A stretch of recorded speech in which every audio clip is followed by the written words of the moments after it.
Welcome to Britain Briefed, where we unpack the calamity of British politics and expose the incompetence of those steering this country. Straight into chaos. And today, we have a tale that perfectly encapsulates the disaster that is Sir Keir Starmer's Labour leadership.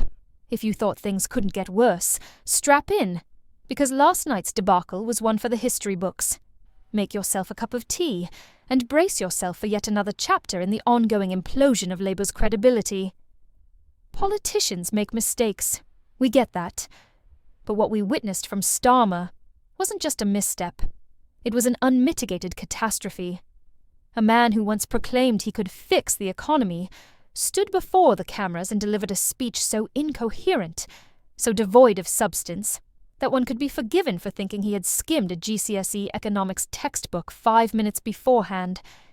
His words were disjointed, his arguments flimsy, and his so-called economic plan, well, it was about as solid as a sandcastle facing the tide. Instead of reassurance, his speech sent investors into a panic, and the fallout was immediate. When the stock market opened this morning, the FTSE 100 nosedived. Billions of pounds were wiped away in moments. The pound plummeting. International investors running for the hills. Meanwhile, Starmer's team appeared utterly lost, deer in the headlights as Britain's financial standing crumbled around them. And who's suffering the most? Not Starmer. Not the Labour MPs safely cushioned by their salaries. No, it's you, the hard-working British public. Pensioners are watching their savings erode. Small business owners are being crushed by rising costs. Families are wondering how much longer they can stretch their budgets before breaking point.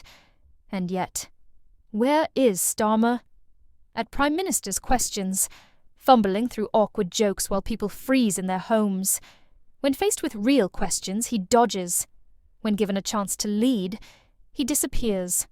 This isn't just embarrassing, it's dangerous. Labour's answer? Blame everyone else. The markets, investors, even the previous government. Anyone but themselves. Their solution? More borrowing, more reckless spending, and inevitably, more stealth tax hikes that ordinary Brits will be forced to pay. The good news? People are waking up. Support for Labour is slipping, and opposition parties are gaining momentum.